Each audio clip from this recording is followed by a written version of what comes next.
Hello दोस्तों, आज हम लोग जीके का 100 क्वेश्चन करेंगे और ये 100 क्वेश्चन आपके किसी भी एग्ज़ाम के लिए बहुत ही इंपॉर्टेंट होगा, तो इसको जरूर देखिएगा, स्किप मत कीजिएगा। तो चलिए शुरू करते हैं। देखिए, पहला क्वेश्चन है कि भारतीय संविधान के किस अनुच्छेद के तहत भारत का निर्वाचन आयोग राष्ट्रपति और उपराष्ट्रपति के पदों का चुनाव का संचालन करता है? तो अनुच्छेद 324। ठीक है।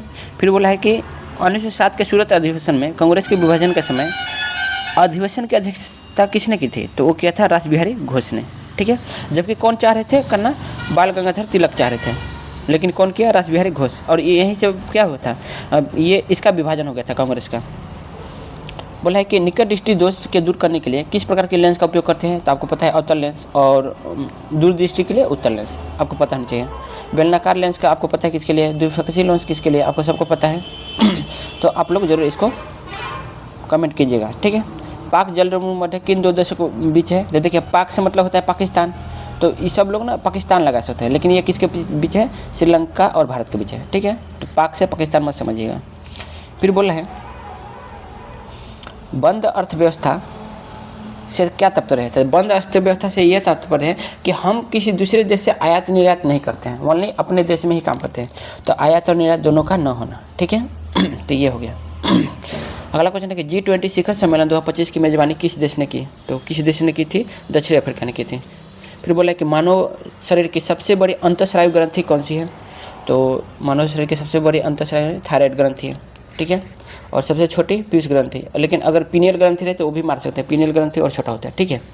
फिर बोले विजयनगर साम्राज्य की राजधानी हम्पी किस नदी के तट पर स्थित है? तो आपको पता है तुंगभद्रा। ठीक है। तुंगभद्रा आपको पता है ना, कृष्णदेवराय वो सब है, वही वाला है। और देखिए, ये अग्नाशय दिए है ना, तो अगर कोई बोले कि मिक्स अंतःस्रावी और बहिःस्रावी कौन है, तो अग्नाशय होता है। ये बाहरी भी बोलता है और अंतःस्रावी भी बोलता है। ठीक है। और यकृत आपको पता है, ये सबसे बड़ा हमारे शरीर के आंतरिक सबसे बड़ा आंतरिक अंग है।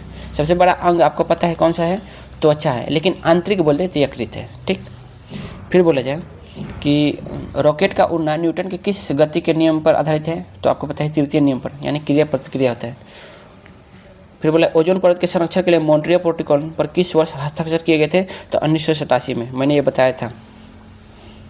फिर बोला केबुल लामजाओ विश्व का एकमात्र तैरता हुआ राष्ट्रीय उद्यान है, यह किस राज्य में है? तो मणिपुर। और कौन से झील में है? लोकटक झील में। सिरका में मुख्य रूप से कौन सा अम्ल पाया जाता है? तो आपको पता है सिरका विनेगार बोलते हैं, वो एसिटिक अम्ल होता है। ठीक है। और 100% एसिटिक रहेगा तो आपका सर दर्द करने लगता है। मेरे पास है, अगर आप बोलेगा तो आपको दिखा देंगे कभी। 2002 इसमें कब हुआ था? यानी संविधान के किस संशोधन द्वारा शिक्षा का अधिकार को मौलिक अधिकार में जोड़ा गया था? तो 66वें संविधान 2002 में। ठीक है, संशोधन हुआ था। और किस में जोड़ा गया था? 21 के ए में। ठीक है, याद रखिएगा। भारत का नेपोलियन किसे कहा जाता है? तो समुद्रगुप्त। और नेपोलियन कौन था? तो नेपोलियन बोनापार्ट, आपने सुना होगा। ठीक है, आपने 10वां क्लास किया होगा, तो उसमें होगा नेपोलियन बोनापार्ट, जिसके बाद में वियना की संधि होती है। ठीक है, फ्रांस के। नंदा देवी चोटी भारत के किस राज्य में स्थित है? तो उत्तराखंड में। ठीक है, याद रखिएगा। और नंदा देवी आपको पता है सबसे बड़ी चोटी बोले जाता है जब हम पूरे मतलब आंतरिक इंडिया की बात करते हैं। जैसे पहला तो है कंचनजंगा, सबसे ऊंची चोटी। ठीक है। लेकिन इसमें क्या है कि इसमें विवाद करते रहते हैं कि ये सिक्किम और नेपाल के बीच में है, ये विवाद चलता है। लेकिन नंदा देवी पूरी तरह इंडिया में है। ठीक है। और कहाँ है? उत्तराखंड में। ध्वनि की चाल सबसे अधिक किस में होती है? तो ध्वनि की चाल स्टील और ठोस होती है। लेकिन देखिएगा, कभी कोई बोलता है ना कि भारत में पूरी तरह भारत में स्थित सबसे बड़ी ऊंची चोटी कौन है? तो कंचनजंगा रहेगा, तो कंचनजंगा मार दीजिएगा, क्योंकि वो ना एग्जामिनर के ऊपर रहता है। और रही दूसरा कि अगर पूछ दे कि भारत की सबसे ऊँची चोटी K2 है। ठीक। लेकिन K2 हिमालय का भाग नहीं है। हिमालय का पूछे तो कंचनजंगा होगा, लेकिन सीधे बोलते हैं कि सबसे ऊंची चोटी तो K2 हो जाएगा, जिसका नाम क्या है? गॉडविन ऑस्टिन में बोलते हैं। और यह है लॉरेंस वक्र क्या दर्शाता है? तो आय की असमानता, यानी इनकम इनइक्वालिटी को दर्शाता है। ठीक है। ये करंट अफेयर है। भारत का पहला सौर शहर कौन सा है? तो सांची, मध्य प्रदेश। देखिए, मैंने बता दिया कि ये कहाँ से क्वेश्चन है। जैसे मेडिकल हिस्ट्री से आगरा शहर की स्थापना किसने की? तो सिकंदर लोदी ने कहा 1504 में। एड्स के परीक्षण के लिए कौन सा टेस्ट किया जाता है? तो एलिसा टेस्ट। ठीक है। आपसे कमेंट करना है कि बिडाल टेस्ट किस में किया जाता है। ठीक है, ये इसका कमेंट जरूर करना। फिर अगला क्वेश्चन है कि भारत संविधान के अनुच्छेद 352 के तहत राष्ट्रीय आपातकाल की घोषणा संदर्भ में क्या सत्य है? तो इससे केवल सशस्त्र विद्रोह, बाह्य आक्रमण एवं युद्ध के आधार पर लगाया जा सकता है। बिल्कुल सही है। इसे लागू करने के लिए मंत्रिमंडल की लिखित सिफारिश अनिवार्य है। सही है। और आपातकाल के दौरान अनुच्छेद 20 और 21 को निलंबित नहीं किया सकता, ये भी बिल्कुल सही है। ठीक है, तो ये आपका क्या हो जाएगा? डी आंसर हो जाएगा। या और देखिए ये कि कब हुआ था? 44वें संविधान संशोधन 1978 द्वारा आंतरिक अशांति को शब्द को बदलकर सशस्त्र विद्रोह किया गया। को पता है क्यों आंतरिक अशांति को? क्योंकि आंतरिक अशांति को करके ना इंदिरा गांधी ने ना वो आपातकाल लगा दिया था, इसलिए आंतरिक अशांति को हटा के सशस्त्र विद्रोह कर दिया गया। 1975 में आपको पता है आंतरिक अशांति लगाया गया था इंदिरा गांधी ने। भारतीय स्वतंत्रता संग्राम की निम्नलिखित घटनाओं को कालानुक्रम में व्यवस्थित करें। तो आपको व्यवस्थित करना है। तो सबसे पहले क्या हुआ था इसमें? तो आपको पता है कि अगर इसमें बात करें तो असहयोग आंदोलन कब हुआ था? 1920 में। अहमदा मिल मात्रों तो 1918 में। खेरा 1918 में। और चंपारण, ठीक है, चंपारण 1917 में हुआ था। तो सबसे पहले कौन होगा? तो एक हो जाएगा। लेकिन देखिएगा अहमदा मिल ये हड़ताल है ना, ये खेड़ा से पहले हुआ था। ठीक है, तो 1, 3 फिर 2 और फिर 4 होगा। तो 1, 3, 2, 4 ये भी हो जाएगा।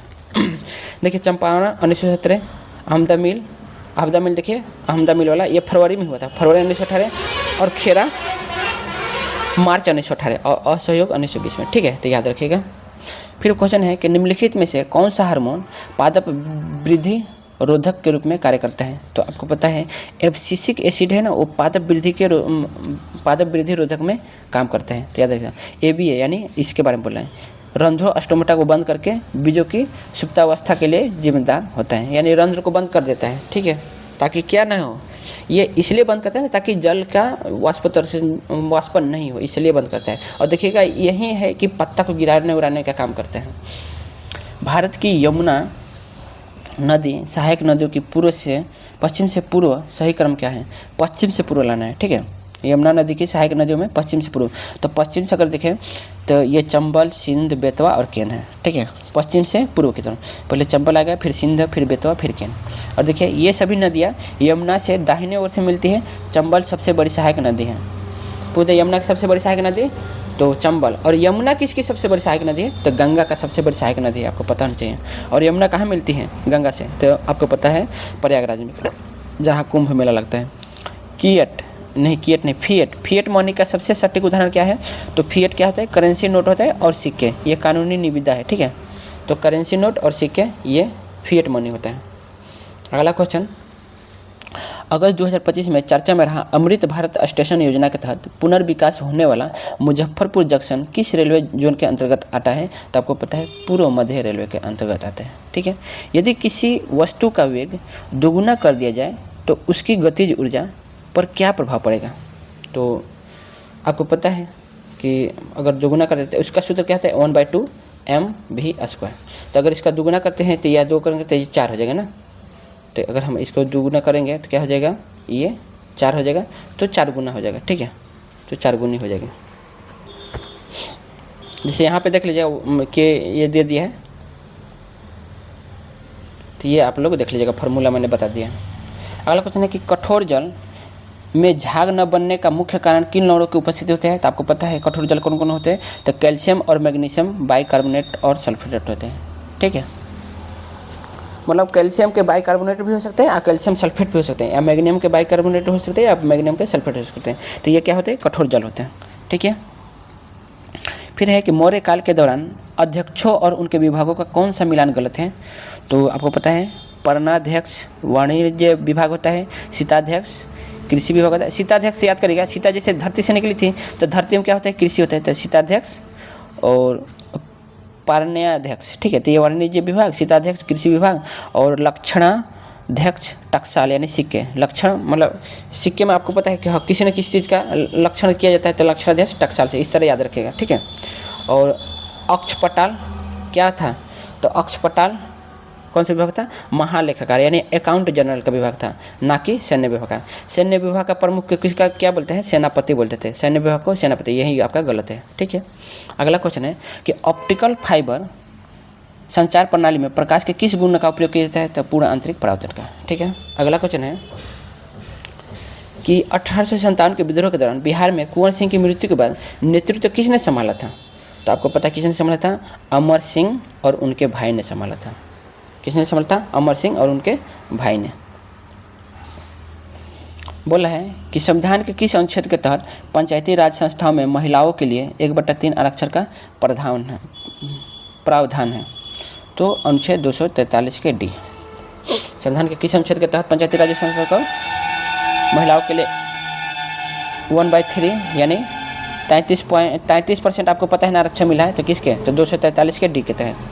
मुद्रास्फीति इन्फ्लेशन के समय सबसे अधिक लाभ किसे होता है? तो मैंने बताया था इसे डेब्टर जो होता है, ठीक है, जो मतलब जो कर्जा लेता है उसको फ़ायदा होता है। अब फ़ायदा कैसे होता है आपको मैं बता देता हूँ।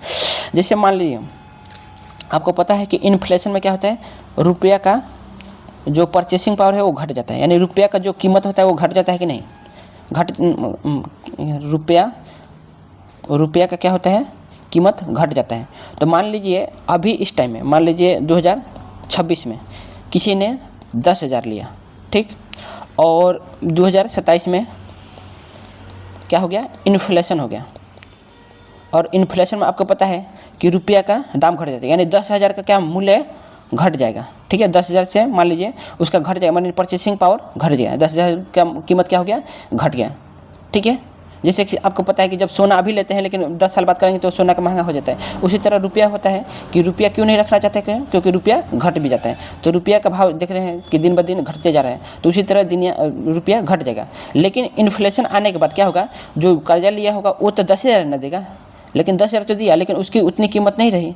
तो जो देने वाला है ना, जो देने वाला होता है, मतलब जो देने वाला होता है, यानी जिसको दाता बोलते हैं, दाता को घाटा होता है, और जो ऋणी होता है, जो कर्ज खौका होता है, ऋणी जो कर्जा लिया होता है उसको फ़ायदा होता है, इसी वजह से, ठीक है। तो आप थोड़ा समझ गए होंगे मेरी बातों को, मैं शॉर्ट में बताऊँ लेकिन आप समझने की कोशिश कीजिएगा। तो किसको फ़ायदा होता है, यहाँ लाभ होने के बोला, तो जो कर्जा लेता है उसको फ़ायदा होता है, ठीक है, और देने वाला होता है उसको क्या होता है, घाटा होता है। अगला क्वेश्चन है कि बुलंद दरवाज़ा का निर्माण अकबर ने किस जीत की याद में करवाया था? तो गुजरात के विजय में, ठीक, याद रखिएगा। फिर बोला है कि इसको मिलान करना है कोशिकांक और उसके कार्य। तो माइटोकॉन्ड्रिया क्या करता है, तो माइटोकॉन्ड्रिया में क्या होता है आपको पता है कि ऊर्जा का निर्माण होता है, यानी ऊर्जा का क्या है, एटीपी, एडिनोसिन ट्राइफॉस्फेट होता है ना, तो ये होता है। और राइबोसोम क्या होता है, प्रोटीन का संश्लेषण करता है। गोल्जी काय पैकेजिंग और परिवहन करता है, और लाइसोसोम आत्मघातक की थैली करते हैं। तो आपको सब पता है, मैंने बता दिया, आप लोग देख लीजिएगा कौन आंसर होगा। अगला क्वेश्चन है कि जनवरी 2026 में हेनले पासपोर्ट इंडेक्स में भारत की स्थिति क्या है? तो 50वीं नवीनतम डेटा के अनुसार। लेकिन आप लोग एक बार देख लीजिएगा क्योंकि हर बार बदलते रहते हैं, तो 50वीं अभी मैं बता रहा हूँ, तो आप लोग जब भी पढ़ें इसको अपने हिसाब से देख लेना। कोपेन के जलवायु वर्गीकरण के अनुसार बिहार का अधिकांश भाग किस जलवायु प्रदेश के अंतर्गत आता है? तो CWG। और मैं आपको एक चीज़ बता रहा हूँ, ये जो क्वेश्चन है ना भाई, ये ना BPSC का एकदम समझिए कि क्या बोले, BPSC का एकदम वो अपना एकदम फेवरेट क्वेश्चन मांगता है। तो ये वाला जरूर देखिएगा। CWG आपसे ये है कि AW किसको बोलते हैं, AMW किसको बोलते हैं, BSHW किसको बोलते हैं, और CWG आपको किसके लिए बोला जाता है? कोपेन जलवायु वर्गीकरण के लिए, जो बिहार का अधिकांश भाग इस जलवायु पर करते हैं, तो CWG है। लेकिन बाकी इन लोग को क्या बोलते हैं ये आप लोग देख लेना, ठीक है, और पक्का देख के कमेंट करना, क्योंकि ये बहुत, अगर आप BPSC जैसे BPSC AEDU है उसके लिए बहुत ही इंपॉर्टेंट है, वहाँ पे जरूर पूछेगा यहाँ से एक क्वेश्चन। बर्नौली का सिद्धांत किस भारतीय राशि के संरक्षण पर आधारित है? तो ऊर्जा के, ठीक।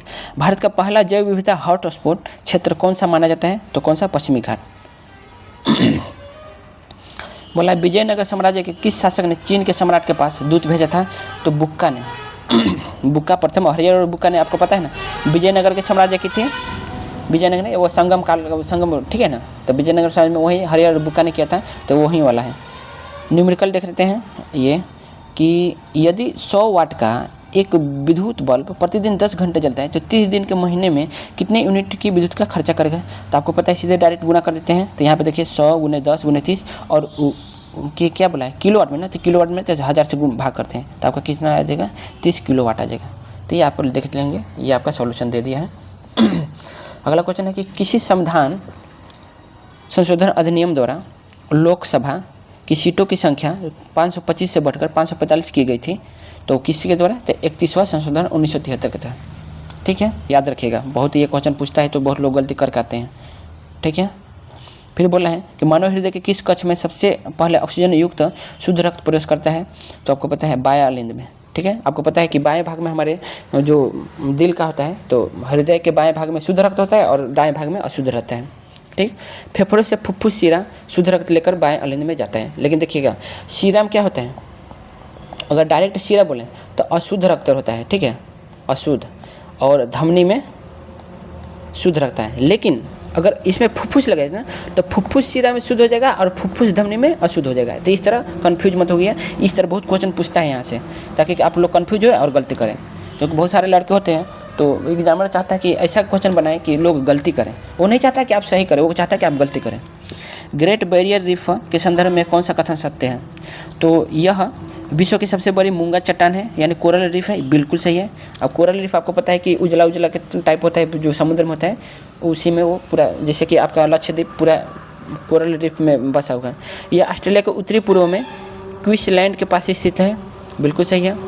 यह पूछता है कि ग्रेट बैरियर रीफ कहाँ है? तो ऑस्ट्रेलिया के पास है। यह प्रशांत महासागर में स्थित है, तो आपको पता है। तो ये कहाँ पे? प्रशांत महासागर में स्थित है। तो ये भी सही है। तो आपका आंसर क्या हो जाएगा? 1, 2, 3। आपको पता है प्रशांत महासागर के, क्योंकि आपको पता होगा कि ऑस्ट्रेलिया तो हिंद महासागर के पास है, लेकिन आपको क्या बोला है? ये उत्तरी पूर्व तट पर। ठीक है, आपको पता है कि ऑस्ट्रेलिया के उत्तरी पूर्व में प्रशांत महासागर आते हैं। यह है मूल्य अवमूलन, यानी करेंसी डेवलेशन के मुख्य उद्देश्य क्या होता है? तो निर्यात को बढ़ाना और आयात को कम करना। अपने पैसे को क्यों अवमूल्यन करते हैं? ताकि हमारा निर्यात बढ़े। ठीक है, क्योंकि हम पैसा कम होगा तो लोग ज़्यादा से ज़्यादा हमसे सामान खरीदेंगे, इसलिए अवमूल्यन किया जाता है।